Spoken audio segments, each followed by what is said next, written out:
I have a question today, if I may. Good day for you is good afternoon, for us is night already, huh? Yeah. Well, here it's the sun is shining and it's 15 degrees, Norwegian springtime. The question is regarding, you've mentioned many times that this text connects the two doctrines of sudden and gradual enlightenment, but I haven't quite been able to decipher what this connection consists of. In Chinese Buddhism, you have two approaches, also in a Tantra, but most clear in the Chinese Buddhism, especially Zen tradition. You have the Chuan Tiao, which is the official teaching, and you have the teaching of sudden enlightenment. The official teaching is gradual, the gradual enlightenment. It's like polishing the mirror of the mind, and to clarify the mind step by step in order that it reflects the reality as it is, which is in Mahayana, the non-dualistic reality, the suchness. In Mahayana, there is a non-dualistic approach, so the only reality is suchness. And the suchness is based on the non-dualistic mind, which means the mind free from karmic mind. When we become fully enlightened, we are free from karmic mind. Karmic mind is responsible for the division between the seer and the seen. Because we have karmic mind, we don't see the seer and the seen as being one. Okay? Yes. So this mind has three aspects in the Yogacara: the aspect of self-witnessing, the aspect of the revolving mind or of the seer, and the aspect of the revealing mind or the seen. So these two actually they happen together, but we don't see them as happen together because we have the dualistic understanding. So in order to see them together, you have to step by step clarify the mind of all the traces of the karmic consciousness. But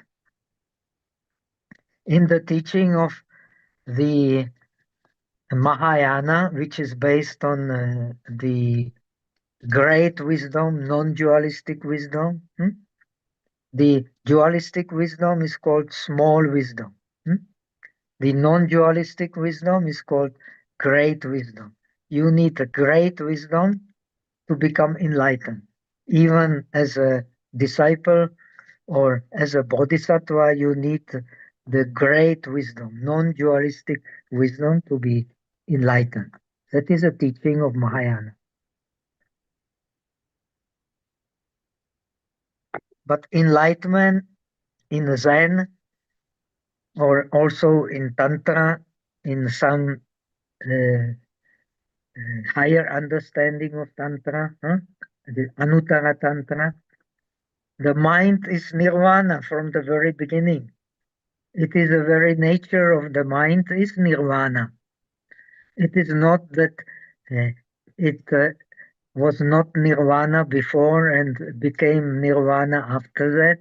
From the very beginning, it is nirvana. And that is the sudden enlightenment teaching. So in Zen, you have two schools, the schools of gradual enlightenment and the school of sudden enlightenment. but they are not opposed. They can be used together. So you are Buddha from the very beginning because it's nature of the mind, but you are, so to say, losing your Buddhahood, your true nirvanic nature, because you identify with your thoughts. When you have no thoughts and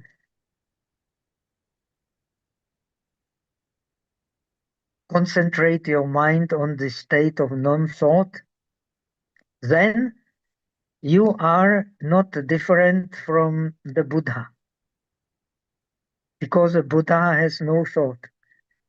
He does not need attention. He just mirrors the object as they are. When you don't think, you are also mirroring the objects as they are. When you start to think, you apply your karmic consciousness, hmm? Which Yes. is your vasanas, your habits. Hmm? So when you apply your habits, you already apply your concepts, your notions of reality. But the reality has no notions. These notions come from the mind. When you see it clearly, then you can get some understanding of the Buddha's mind. Right? Yes. So, in this tradition of the book we are discussing here and so on, it's the true mind is non-mind. And this true mind is everywhere. In the beings, it's called the Buddha nature. In the things, it is called the Dharmata, the true nature of the phenomena. So we are always connected to the true nature of the phenomena and true nature of the mind when we do not think. And when you do not think for a long time, it becomes samadhi. Then thinking becomes something which is empty of any existing real nature. Okay? Yes. So when you detach from thinking, you detach from everything. We are holding to the things because we are holding to the mind, which holds all the informations like a computer. Okay? Yes. So that's the question of Lars. I hope it will become clear for others also. Any other questions? Uh, yes, sir. I think there is Nick Brown. One, he raised his hand. I think Nick, please unmute yourself and please continue the question. Thank you. Yes, thank you. Can you hear me all right, Bante? Yes, I can hear you. I'm trying to catch up on the recordings, so maybe you've answered this question previously on these teachings, and you kind of talked a little bit about it with the last question. But how do we, when we're viewing from the viewpoint of one mind, how do we not fall into some kind of like eternalism or holding that there's like this one true mind, similar to like Advaita Vedanta with this teaching? It is very similar indeed. You are not the first one to have noticed that. It is very similar, but it is not the same because Buddhism, there is no Buddhism without dependent origination. This one mind has can only be understood. This is Buddhism when we understand this impermanent aspect of the mind. But the impermanent aspect of the mind and the permanent aspect of the mind, they appear at the same time. But because we don't see that differentiation and non-differentiation are one reality, therefore we are caught when we see very clearly that non-differentiating mind and differentiating mind are one reality, one mind, then we understand the great essence, great characteristics, and the great function of that one mind, which is the called the in Chinese tradition the Buddha nature, or the metrics of the Tathagatas, of the Buddhas.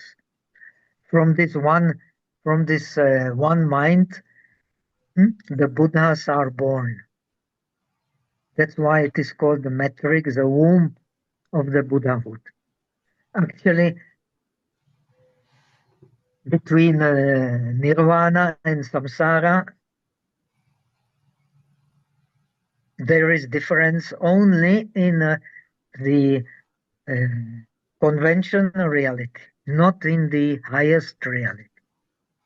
And Mahayana is a teaching which takes the perspective of the highest reality. The highest reality is the great wisdom. The dualistic reality is a small wisdom. That's why the Mahayana is based on the scriptures of great wisdom, translated sometimes as transcendental wisdom. But the transcendental wisdom is a little bit strange translation, because actually nothing is transcended. Just like when you have a mirror, the mirror reflects everything, but it does not transcend anything.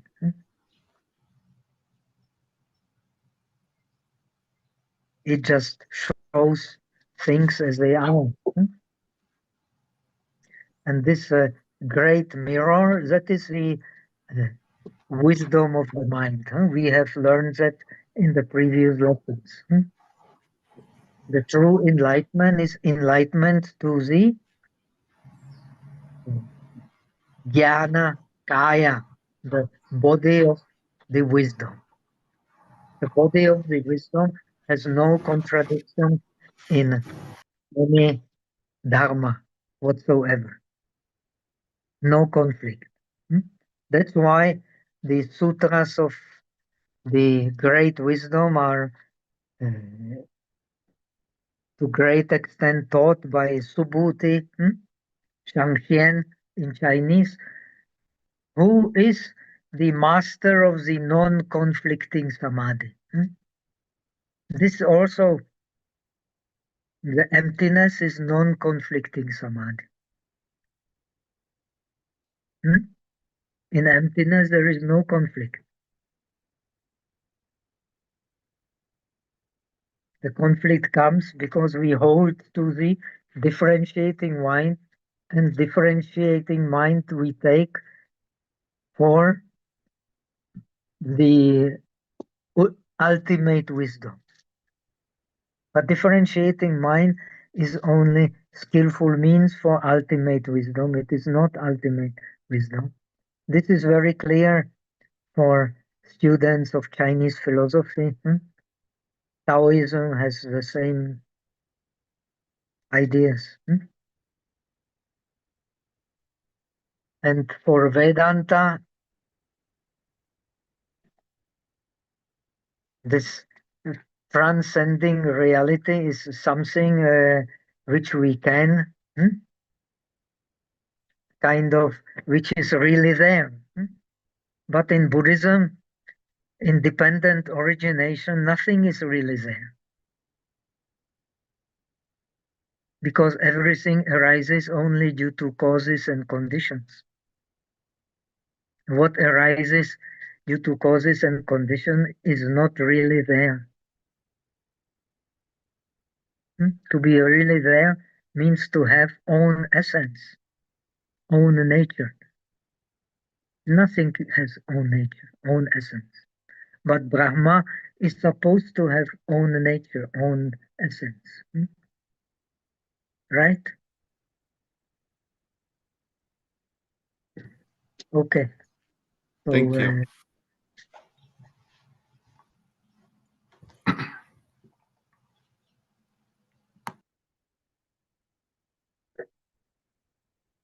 any other questions before we start? So only Europeans have questions.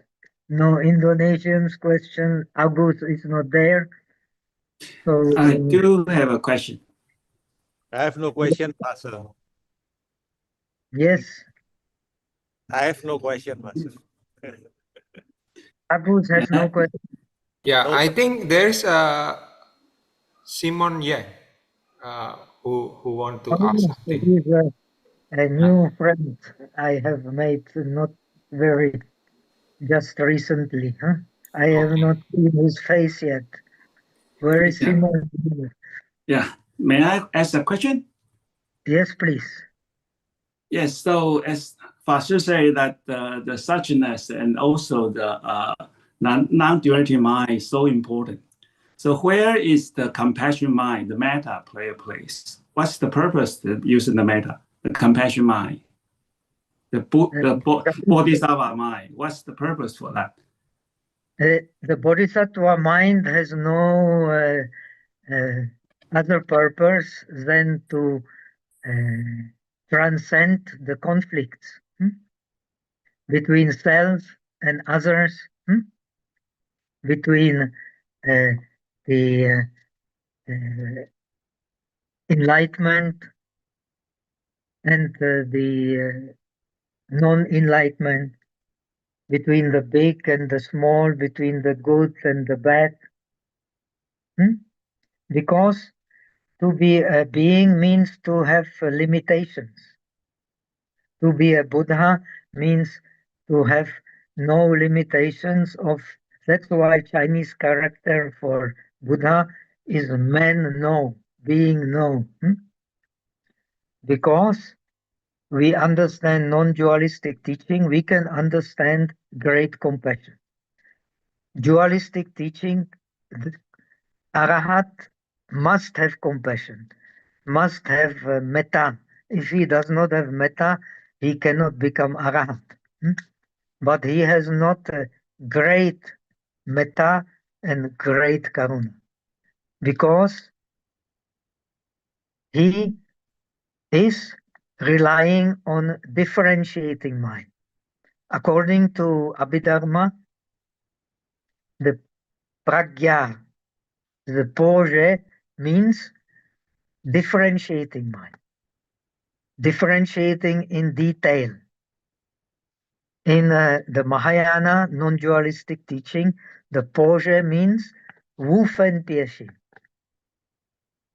Yi zao qing qing tao lun, xiang shi fen pie jiao zu poje. The pragya means the very detailed differentiation. So this detailed differentiation has stages. Please read Visuddhimagga, Ching Ching Taolun. First, we have the sanya. We perceive something. Then we differentiate, but we differentiate roughly. When we differentiate in detail, that is pragya, that is poje. Like a small child picks up $1 coin or $half coin, you are in America, then he knows it is very useful. So he brings it to the mother and she knows $1 she can buy how much. Then he brings it to the minter, who who makes money, and he can tell you how much silver there, how much iron there, how much other metal. So he is the Panya, Pragya. He investigates with his fingers, teeth.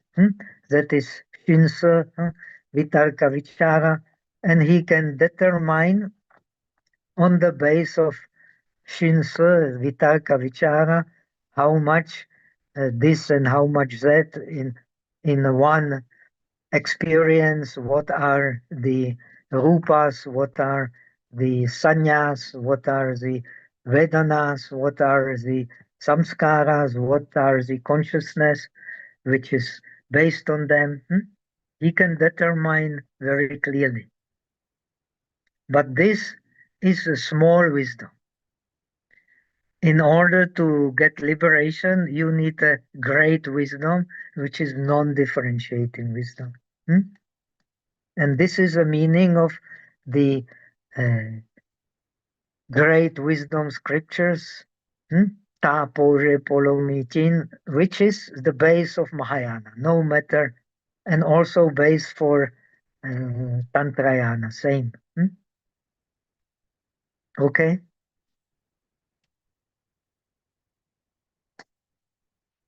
So, any other questions?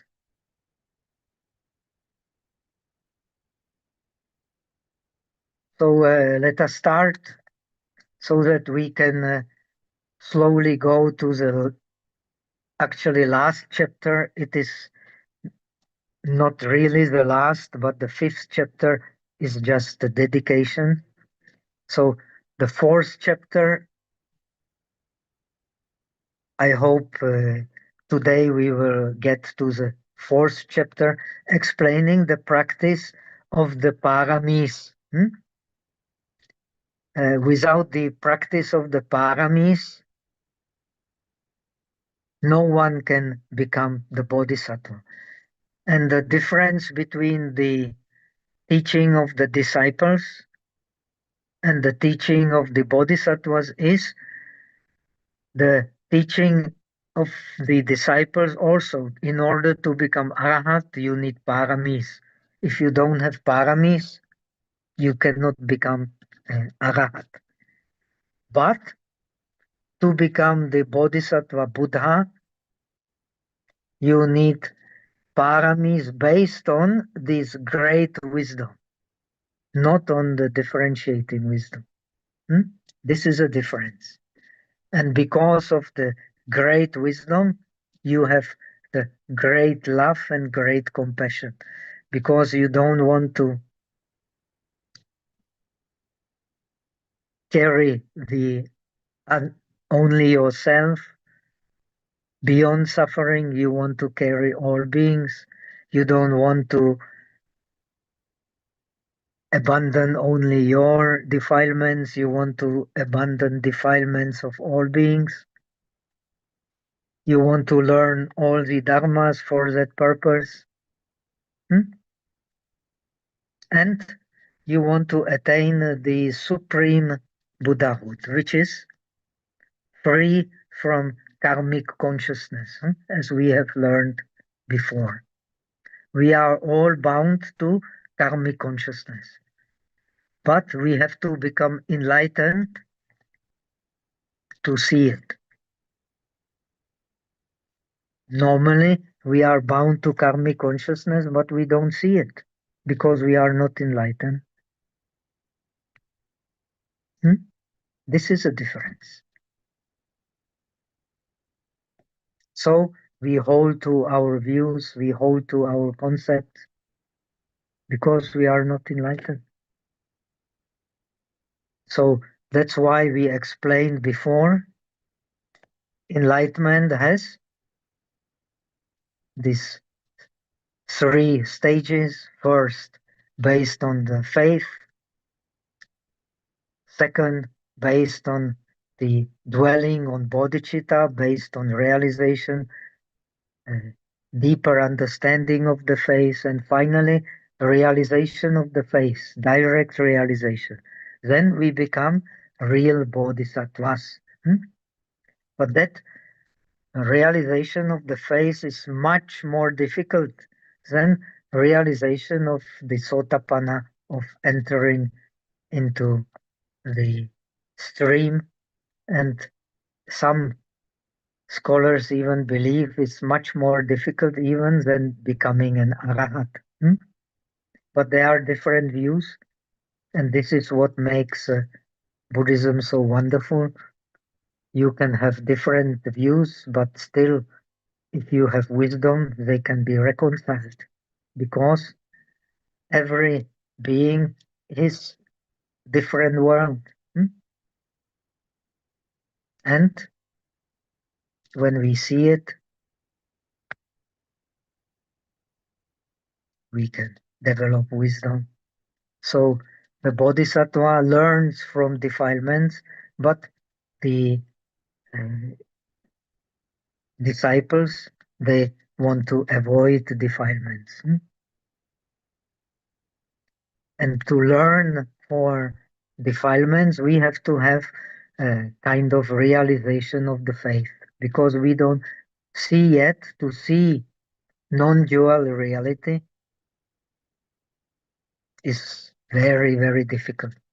So even very highly realized persons, I have met, was fortunate enough to meet quite few, they will only say that they have no doubts. That's all. I heard Dalai Lama said that, Master Shen said that, and even the great Tibetan masters, Kalu Rinpoche, and so on, Benno Rinpoche, they also say that. No real bodhisattva will say that he is realized. No true arahat will say that he is realized. Because the realization has no self, and we all have our limitation.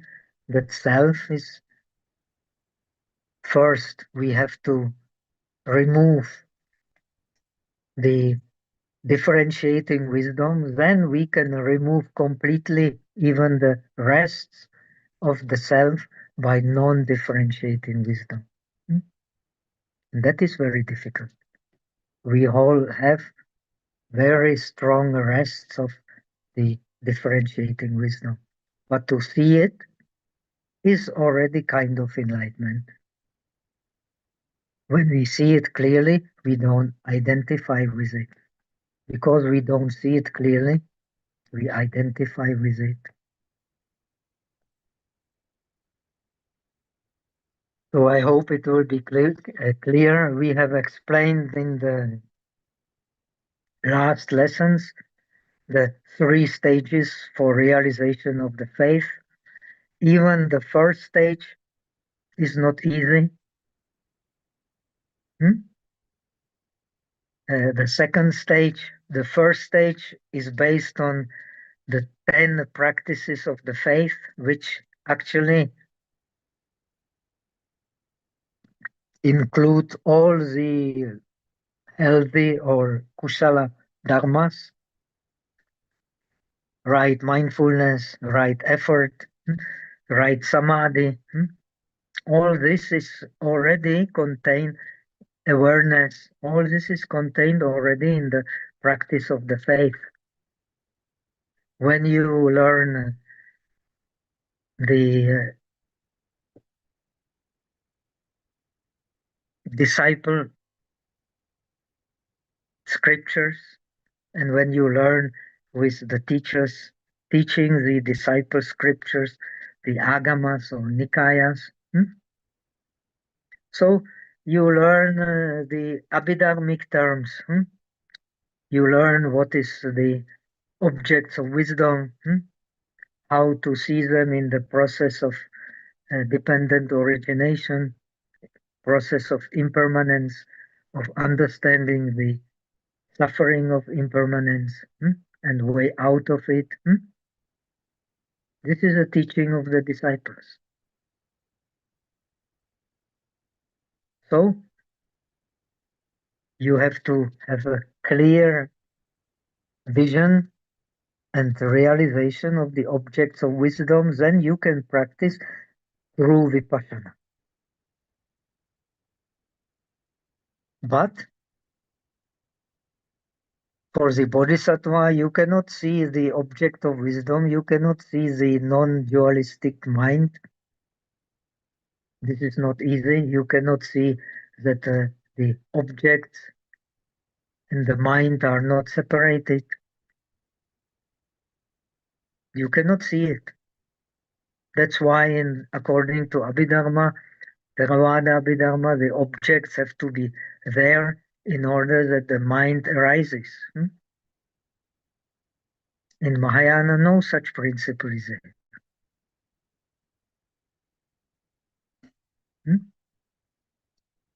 So we have to believe that it is indeed so. And we will believe it only when we practice the preparation for non-dualistic samadhi. When we contemplate the mind, which does not hold to any object. But first, we use mind holding to the object and see that this mind is not real. Otherwise, we will never get to non-dualistic meditation. When we have realized the faith, then we can dwell in bodhicitta. When we dwell in bodhicitta, we are beyond doubt. When we don't dwell in bodhicitta, we will always be subjected to some doubts. So when we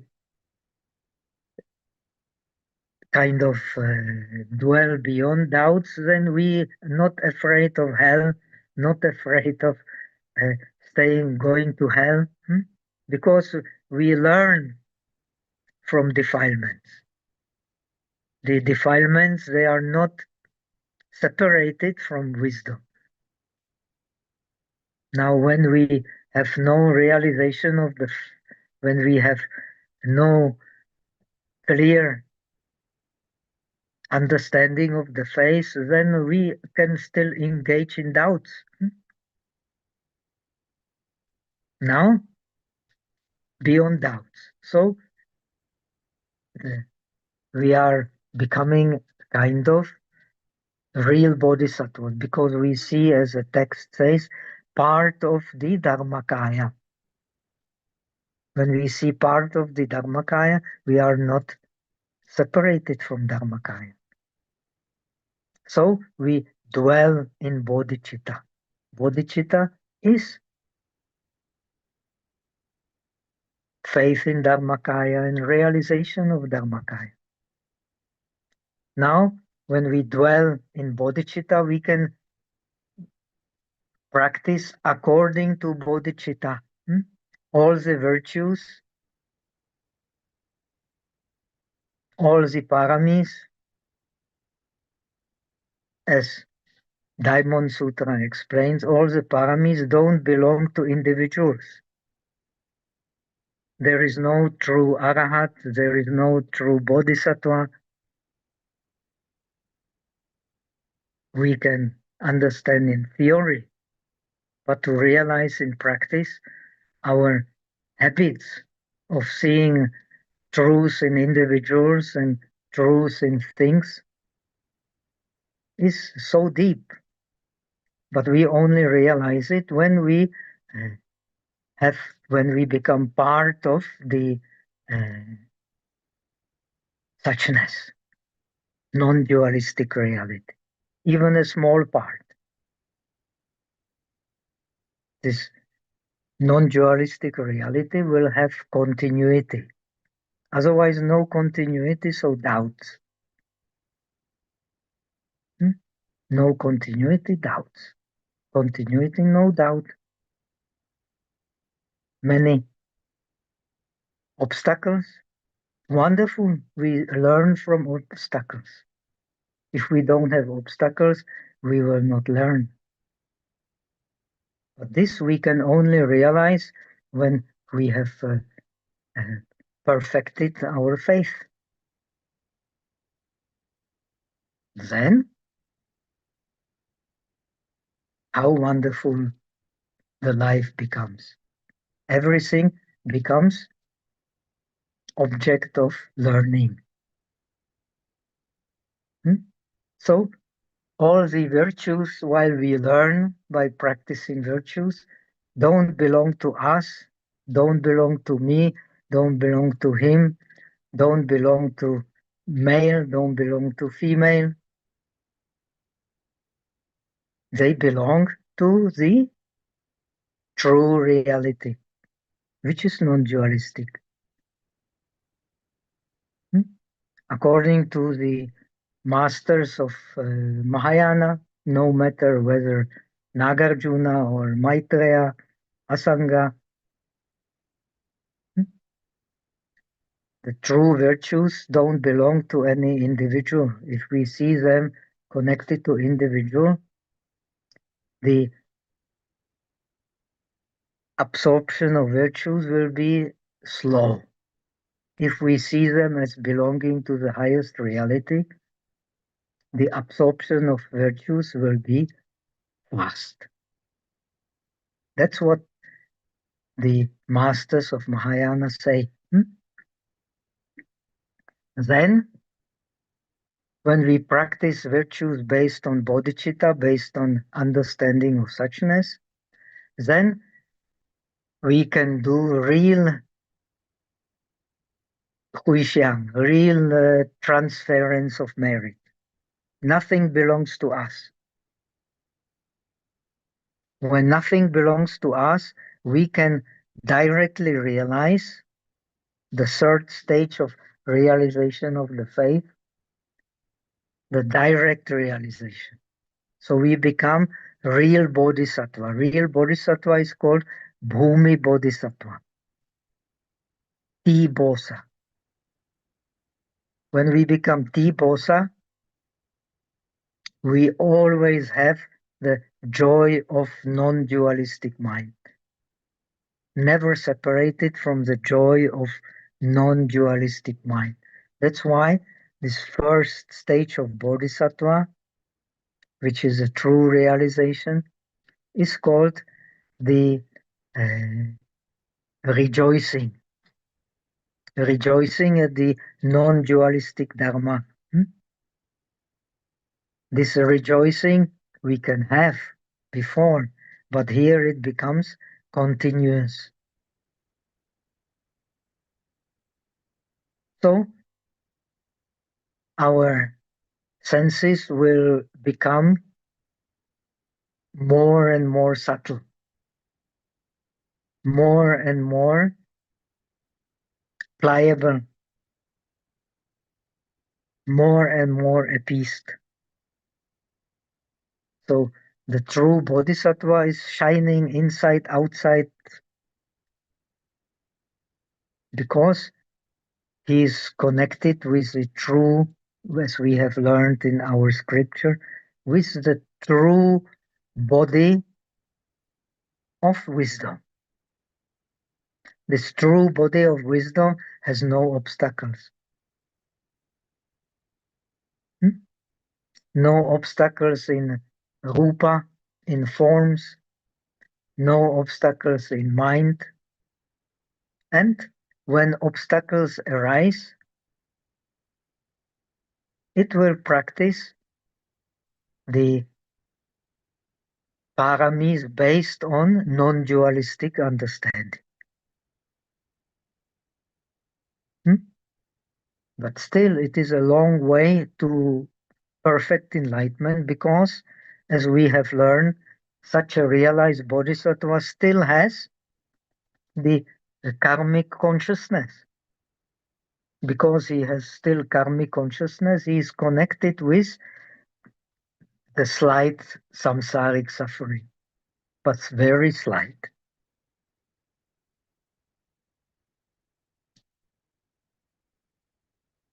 So with this, we have learned that this Dharmakaya, this body of wisdom, penetrates everywhere. Huh? Now we come to the question, and we come to this last part of the third chapter, which is question and answers. And it says,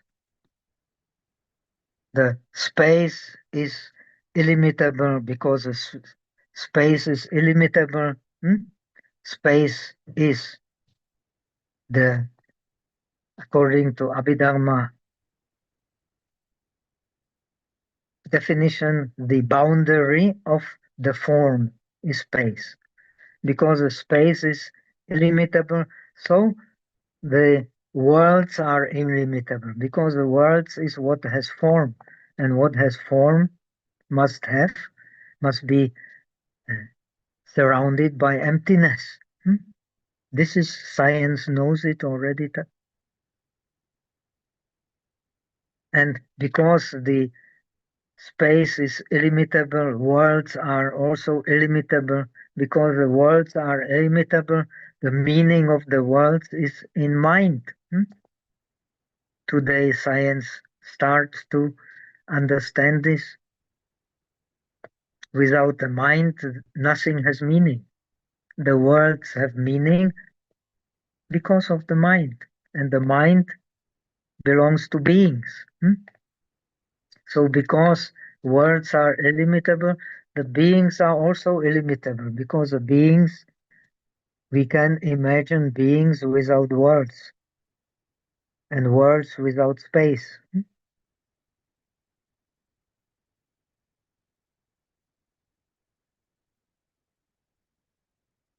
So there is innumerable difference in minds and innumerable differences in thinking, because the mind, when it moves, it is thinking. And so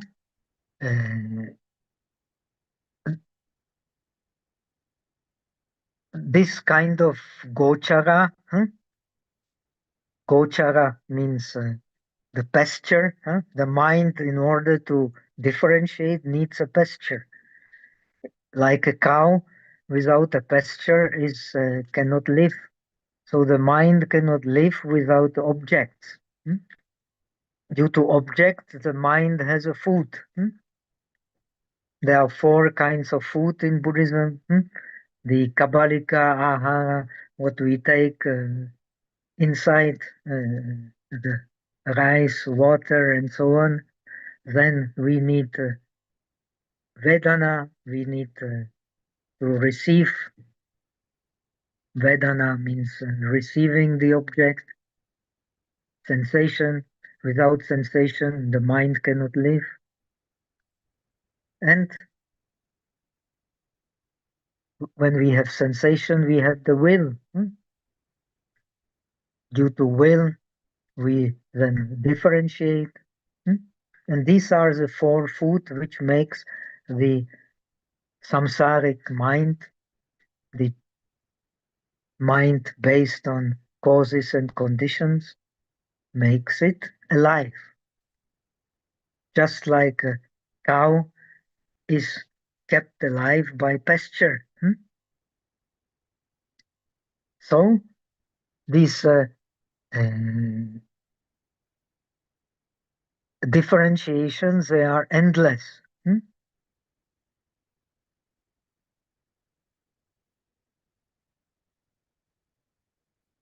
So these differentiations in the Kinkie, in the pastures of the beings, are innumerable, cannot be differentiated.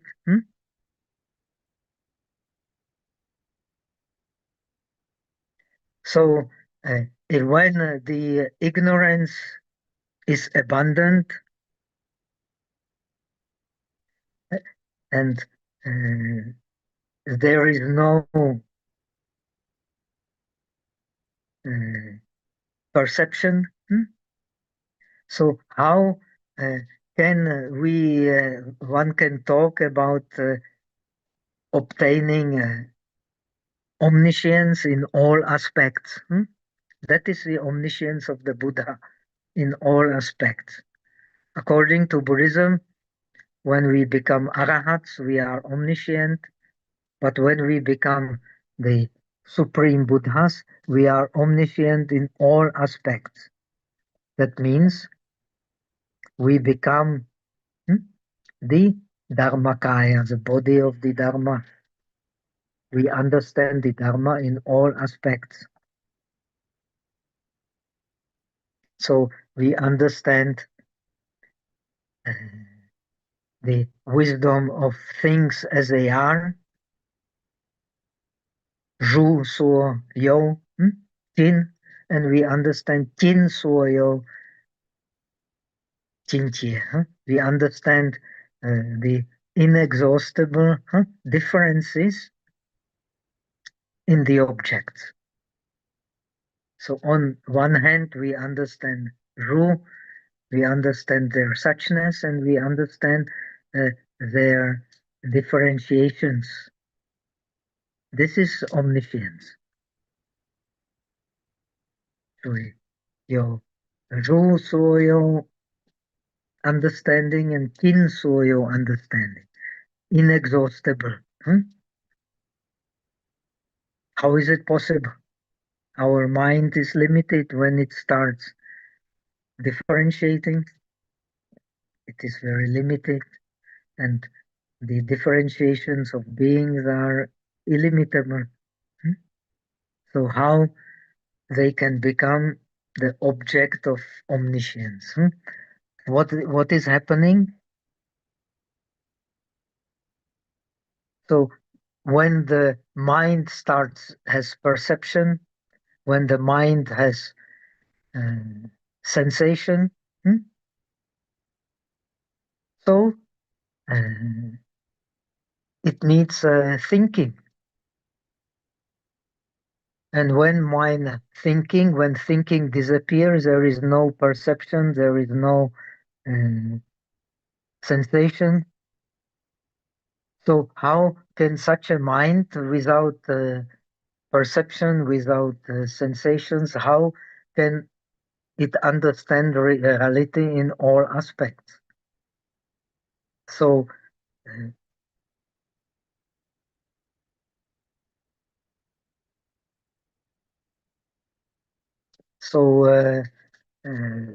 what is the problem? The problem is that the one who asks, he does not understand that when the mind thinks, it relies on differentiation. When the mind does not think, so it can reflect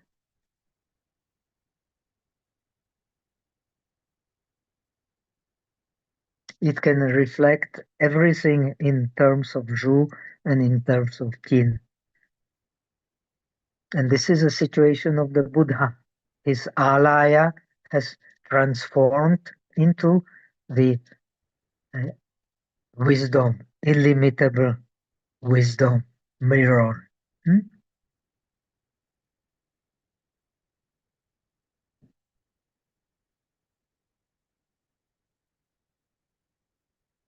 So the Buddha Gochara, the Buddha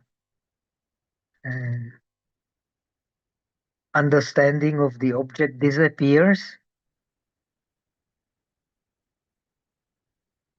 when we separate the objects.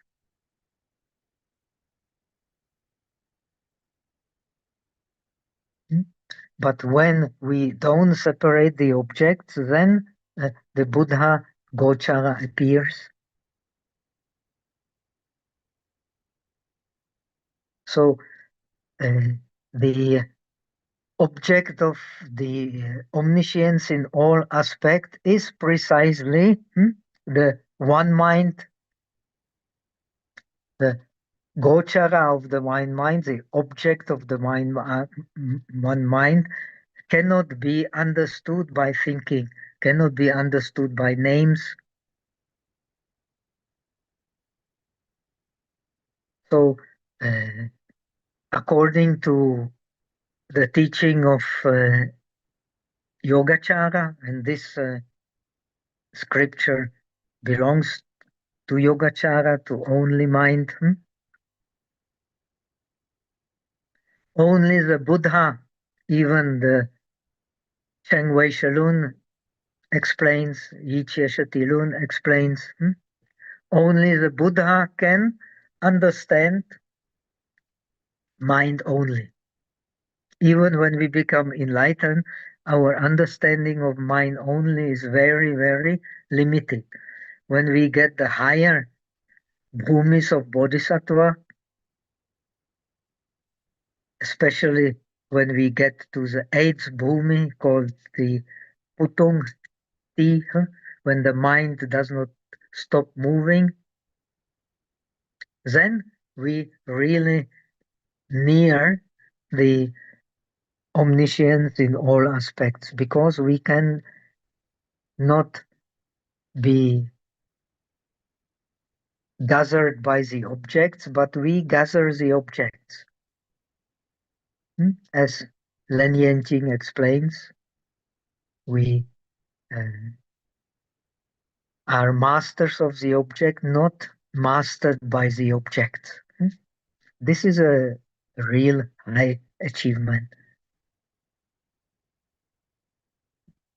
The Arahat, some Arahats, the scriptures explain, also have this capability of change the nature of the objects. But the highly realized bodhisattva, they all have this capability. And according to Taishi Tashi, this author of the treatise we are discussing, has this higher realization of being able, his mind does not move, but moves the object. It is not moved by objects, it moves the objects.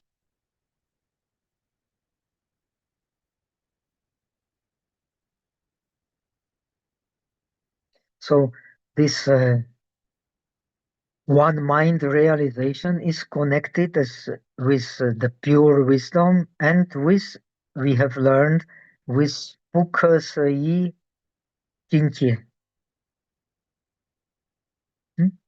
Pukkha Jinjie is connected with Pukkha Ye, the unthinkable Gochara realm of objects is connected with unthinkable karma.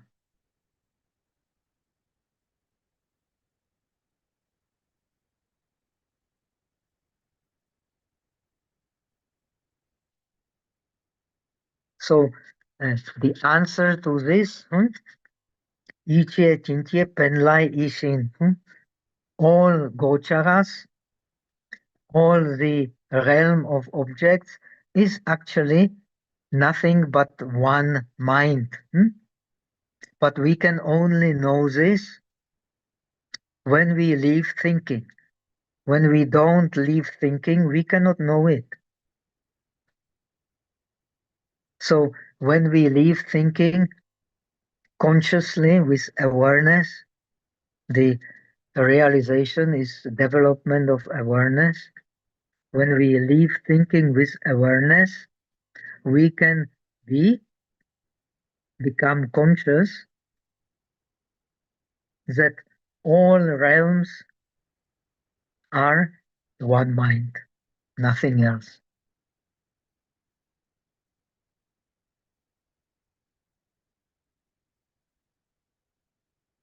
So one mind disappears when we give rise to thinking and identify with thinking. When we with awareness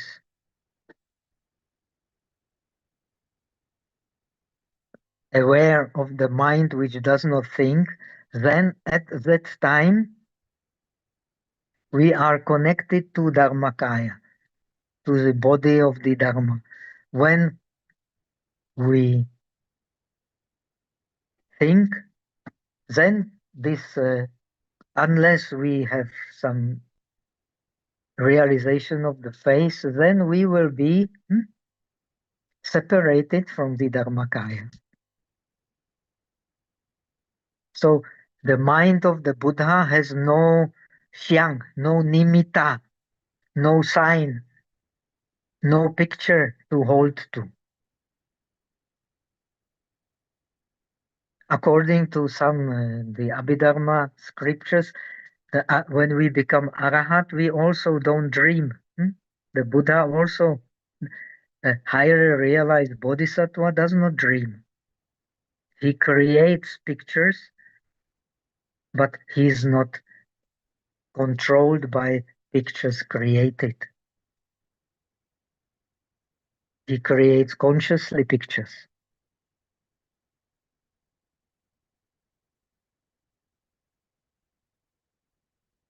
So the text says, when we give up thinking,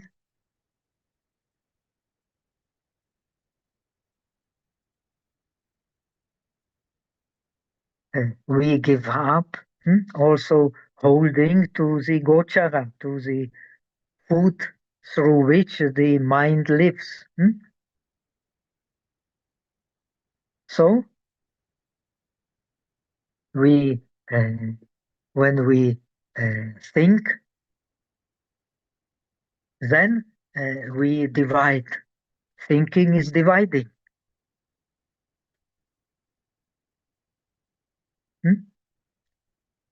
In that sense, the father of modern philosophy is right. When I think, therefore I am. But thinking is just a process. There is no self in this process. And when this process appears in this non-dualistic tradition, the self or idea of the self appears. When there is no process of thinking, the idea of self does not appear even.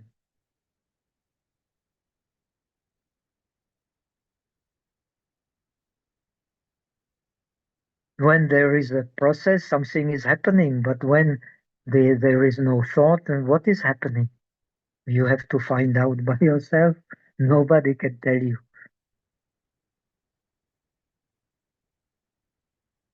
So, the difference between the Mahayana approach is we have to learn, and the scriptures explain the Nagarjuna tradition, the Asanga tradition, they all explain the nature of the Buddha's mind.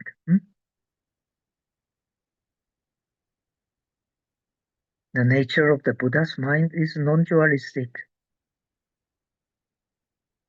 So that's why when we start thinking, that's called Wang Xiang. When I have done training for the Zen in Japan, the first thing you learn is we don't know what is natural. Natural mind is nirvana mind. And Makumozo Puya Wangxiang. Because we give rise to Wangxiang, to illusionary thought, therefore we are disconnected from what this Zen tradition calls, what Lankavatara calls a true mind, Jenshin. So we are connected with a Jiaxin. But this Jiaxin and the Jenshin, they are originally no difference. Because Penlai Wu,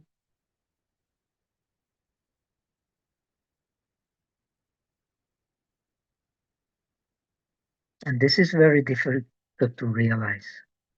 The differentiating mind exists without conflict to the differentiating mind, and differentiating mind exists without conflict to the non-differentiating mind. Then you can relax. Because we want a non-differentiating mind, we cannot relax. Because we want a differentiating mind, we cannot relax. Differentiating mind, non-differentiating mind, same reality, same one mind. This is the teaching of the Rulai Zan, of the Four Shin. Because we understand Four Shin, we understand the Buddha nature. Therefore, we can get angry, but we cannot get angry really. Because everybody has the Buddha nature. When we really get angry, we are leaving the Buddha nature. We cannot grasp other being because other being has a Buddha nature. Buddha nature you cannot grasp. What we grasp is an illusion. When you know it, you are wise. When we don't know it, we are subjected to defilements without even noticing it. When we become enlightened, we have defilements, but we immediately learn from them by what causes and conditions they arise, because we have awareness. That's why in this tradition, you cannot have some non-dualistic samadhi unless we have learned that, unless you have the wisdom from hearing and the wisdom from contemplation. So the knowledge is very important. We have talked about it. These 5 yogas, very important. First, we have to have the theoretical base, understand the suchness. Then we have to know how to apply our mind without losing the understanding of suchness. Then we have to learn how our mind functions as a mirror based on suchness. And then we can understand that the nature of the mind is pure, is light. There is a sequence, and this sequence is very important.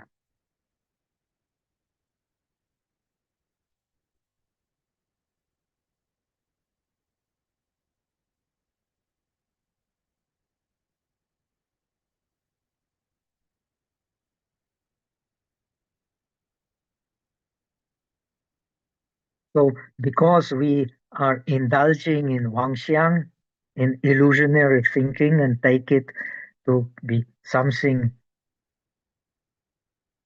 corresponding to reality, not just the product of the seeds in our mind, habits of our mind. Why this habit so strong? Because we don't see that no phenomena can have a self nature, and because no phenomena has a self nature, the holding to differentiations is wrong mind, is illusionary mind. It does not mean that differentiations are not there, but holding to them means holding to the idea of self-existent nature in reality. There is no self-existent nature in reality, neither in nirvana nor in samsara.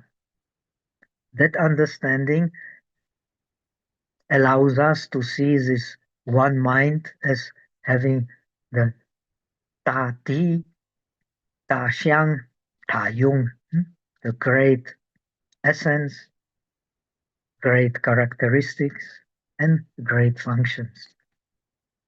Unless we understand this one mind, this mind has no great essence, no great attributes, and no great applications. And due to this, the teachers of Mahayana believe when we understand this mind, we can proceed in developing awareness of the highest reality, which according to the sutras of transcendental wisdom, we need even to become an arahat. Even arahat needs direct approach to non-differentiating wisdom. Otherwise, he never can become an arahat. Not even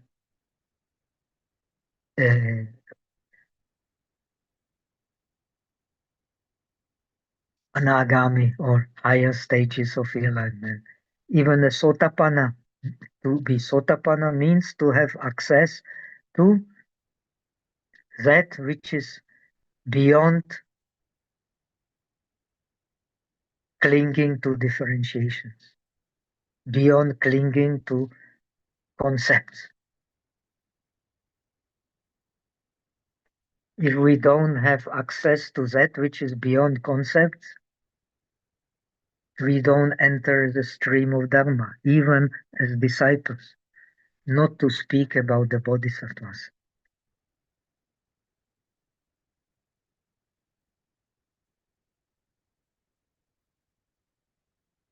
So this true nature of the mind illumines all realities.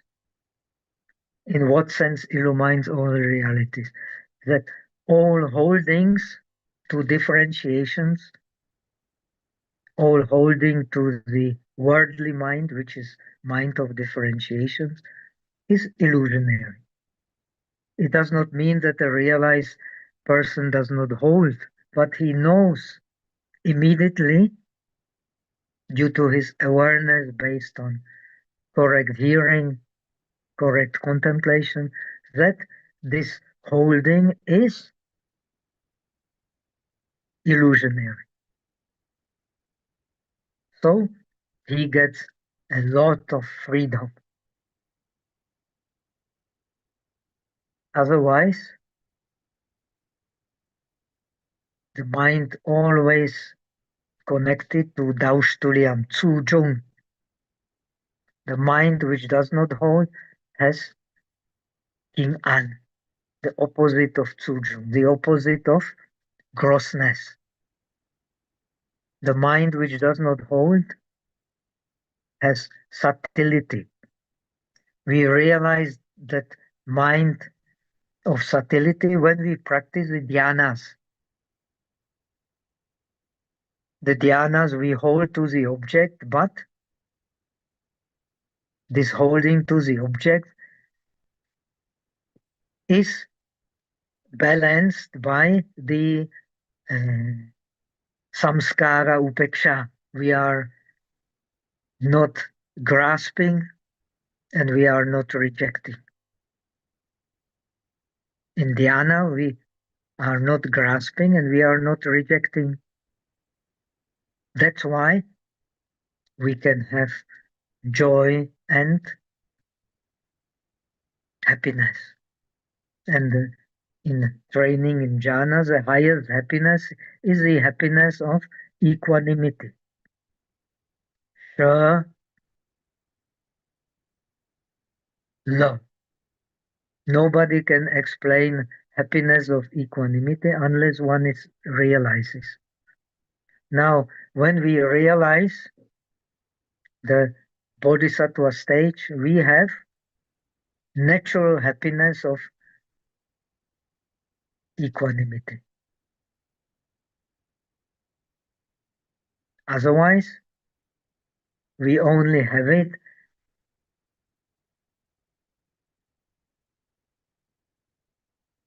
for a period of time when we are in samadhi. And samadhi means union with the object. The worldly samadhi, union with an object you can grasp. The real samadhi, union with the object you cannot grasp.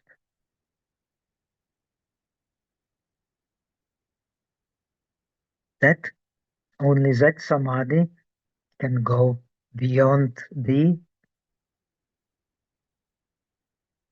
worldly. Now we will learn in next chapter the real reality is also beyond the worldly and non-worldly and supermundane. That is the bodhisattva reality.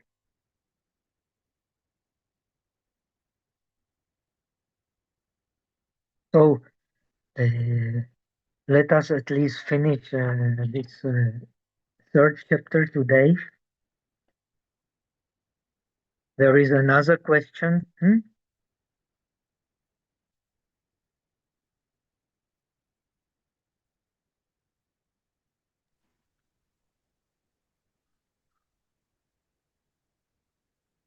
Sư phụ, Yes. I have a What is- question. But this question is not time now for question. We can do it next time. Okay. Because if we do it now, then we will never finish. So please prepare this question. So maybe because we have only next lesson only after 2 weeks, so we ask it now, okay? And we will finish the third chapter today, and tomorrow we will start with the fourth chapter. Okay, ask your question. Accept it. Sư phụ. So, you said that for a realized person, that for the Buddha, he has no like a picture or nimitta. But then the Buddha, when he is still teaching on in the earth, I mean, when he is alive, that he also still have like a background about from his he is a prince and also he has a family, but how he deal with that, because I think that one also a nimitta, right, in his Yeah, right. background. But as opposed to Buddha and the non-realized person, this nimitta is connected with arising of the mind, with attention, with vitarka vichara, the applied attention, sustained attention, and with the attention in general, applied mind, sustained mind, sometimes called vitarka vichara shinsu, and he has to have attention. But the Buddha has no particular attention, he just reflects things as they are. So nimitta in a non-dualistic philosophy has the meaning also of arising of the mind. When there is xiang, there is arising of the mind. When there is no xiang, there is no arising of the mind. And this is what you have to study. The Buddha, he has no attention in particular. Yet it does not mean he does not know Ananda is Ananda, Anuruddha is Anuruddha. But he, because he has ability to reflect reality as it is, due to his wisdom of great mirror, the alaya becomes a wisdom of great mirror, the manas the organ of thinking, base for differentiation, becomes the wisdom of sameness. The sixth consciousness becomes the wisdom of beautiful observation, and the five consciousnesses become the wisdom of accomplishing what one wants. So here we are beyond all bondage. To be Buddha means to be beyond all bondage. And we are beyond all bondage because the reflecting Xiang does not mean holding to the object. When we have Xiang, you put the Xin. When we have Xin, then we have Shou. When we have Shou, we differentiate what we want, what we don't want, what we like, what we don't like. The Buddha, he does not have all this. And he is very far from having all that. Because he is very far from all that, he is a Buddha. So even the Arahat, he is not yet completely far from that because he has still his habits. The Buddha has no habit. Because he has no habit, his mind becomes what you have learned, the body of knowledge, Jnanakaya. The body of knowledge is beyond Xiang. So this is what the great Nirvana Sutra also explains. When you become the Buddha, you are beyond Xiang. No Xiang can become an obstacle. For us, a Xiang becomes an obstacle because we give rise to illusionary thinking due to attention, applied attention, sustained attention. The Buddha does not need it. So the true Buddha is the Dharmakaya. The skillful means to become the Buddha for a Bodhisattva is the Sambhogakaya, the Paoshen. The real Buddha is Fashen. The skillful means of Bodhisattva for realizing the Fashen is the Paoshen. Paoshen is the skillful means creating the pure reality, pure land, samadhi of pure land. Transform reality from defiled to pure and stay in the pure reality.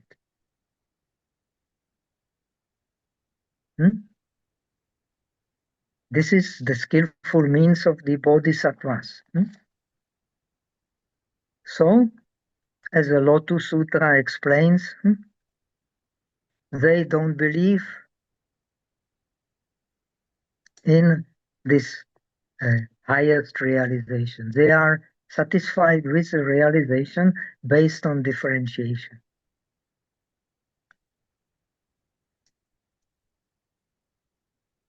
They are not interested in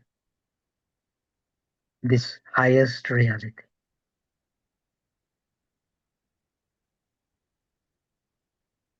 which is beyond differentiation.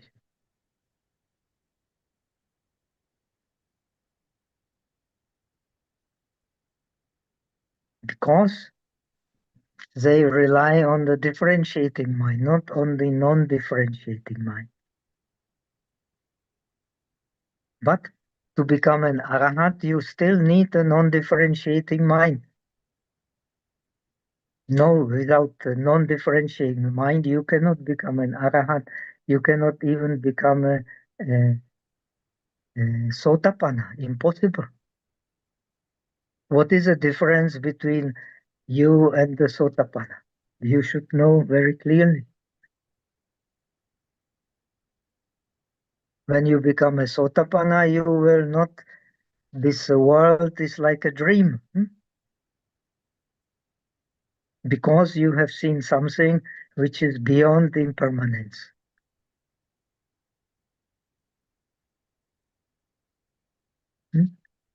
Have you seen something beyond impermanence? The beyond impermanence is beyond thinking also.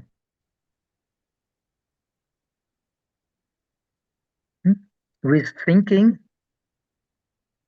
now you have learned the impermanence arises.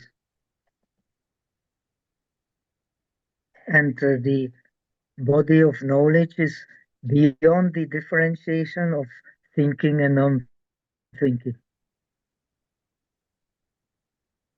And this is the ultimate wisdom. There is differentiation in non-differentiation. There is non-differentiation in differentiation. That is a bodhisattva realization.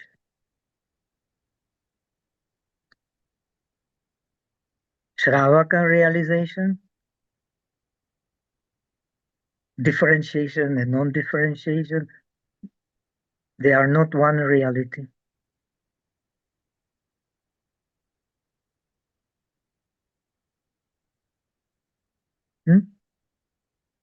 But this also is only theory. It doesn't, but you need theory to get the higher. But to understand the theory is much more demanding than just understand the right differentiation. So,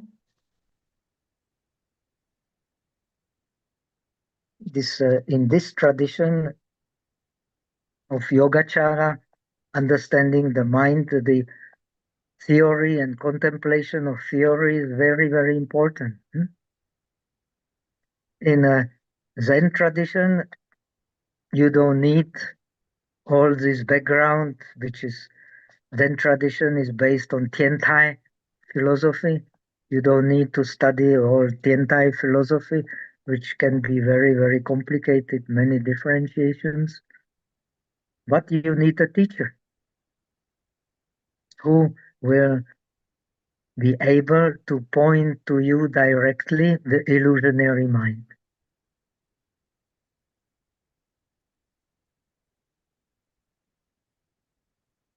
Which is beyond any possibility of clinging to thinking. So he will teach you, we are Wang Xiang, he will teach you, be natural. What is natural? You don't know. No thinking, no thoughts, maybe. Okay, so let us finish here. Let us finish this last question.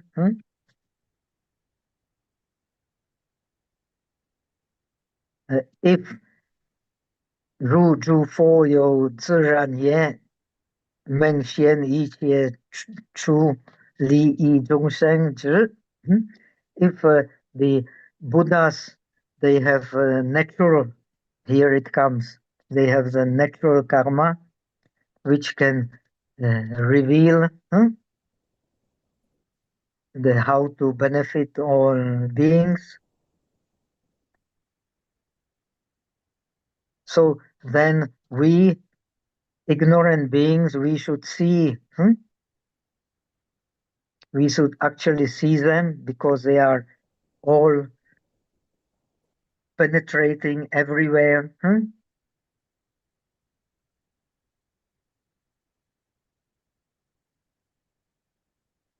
And we should be able to receive their teachings and be benefited by it.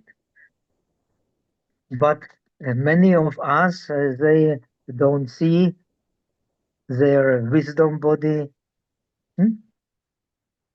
Most of us don't see at all their wisdom body and cannot actually, not to speak of realization of it.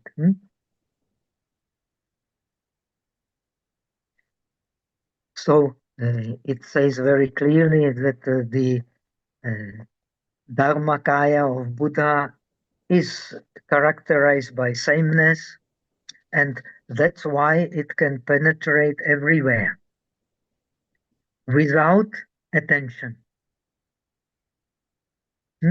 Wuyo Zui, because they have no attention, therefore their mind is natural. This is what I have been trying to explain. The mind of Buddha is natural.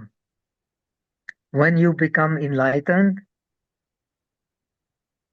you are aware of it. When you're not enlightened, you are not aware that the mind of the Buddha is natural. This is the first lesson you get in Zen with a good teacher. Nowadays, not so easy to find good teachers. If you have a good teacher, you don't need all this training in so much in theory, which is very, very useful. He will kick you whenever you need it. So he will not let you indulge in illusionary thoughts. And he will keep on not allow you to do all kinds of skillful means. I have learned it by studying the theories, but when I was in Japan, for example, I have my habits. I never worked in the fields. When you are training in Zen in Japan, you most of the time you have to work in the fields. So my teacher standing behind me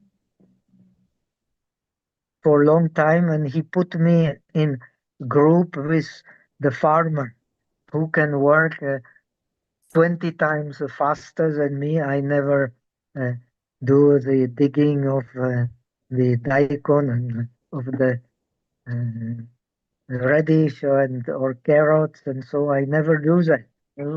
Working very slowly and disgusting. Because when you don't know something, you cannot be enthusiastic about it. So how would a Zen teacher teach you? He then goes and stands behind us. So this farmer become nervous, I become nervous, because the teacher is just standing there and looking at us. So this farmer becomes uneasy, I become uneasy, what's going on? And he just sits there and he takes his time looking at us. And after a long, long time, he makes sure I understand, because my Japanese is not so wonderful. He makes clear I understand. Then he goes to that farmer and ask him, "Are you a farmer or a Zen practitioner?" So make it clear I understand very well. So he becomes ashamed because he does things automatically. When you are a farmer, you do things automatically without thinking. You are used to it. Like when you're driving, you don't need to think about driving. So he does automatically, and this is not Zen. It doesn't matter you do slowly. It doesn't matter you do quickly. You should do naturally, which is neither quickly nor slowly, but with awareness. So this is the direct teaching beyond thinking.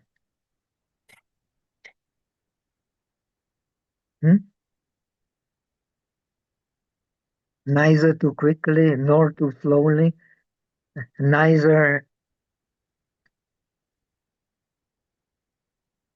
intention nor relaxing.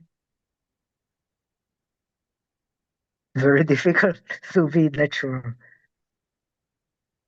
But if you understand what natural means, it will completely reform your attitude. And this is enlightenment. Completely reform your attitude. When you are Sotapanna, it will be based on understanding of nirvana as something beyond impermanence.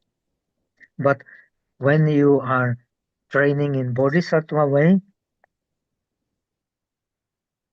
impermanence and permanent, they form one reality. This is a difference.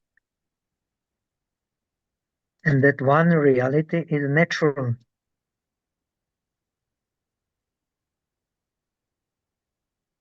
It is not something you can decide. It is something you have to experience by direct intuition. That is Zen. That is Chan. This direct intuition is Chan. It does not mean you are a Buddha, but it means you understand the Buddha's mind.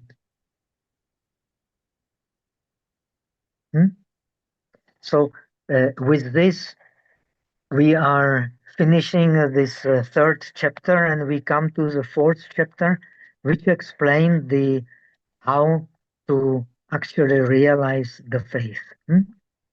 So let us finish here. I hope this was useful. Our friend Harkingo asked, and it is not only hopefully useful for him, it is useful for all of us. And with this, you can understand better what we finally going to learn and what we have learned before. So let us transfer merit and finish for today. Now it's here, it's already 10 o'clock. And today I had a very specially busy day. So I am really getting tired. So let us transfer merit and we will finish for today. 愿以此功德普济一切，我等一众生皆空全佛道。May the merit of today's practice spread to all beings so that we attain the highest realization. Om Mi Padme. Okay, so that much for today. Bye bye, friends. Thank you, Pastor. Thank you, Pastor. Pastor. Take care, Pastor. Thank you, Bante. Obrigada, Hello. Banti. Thank you, Bante.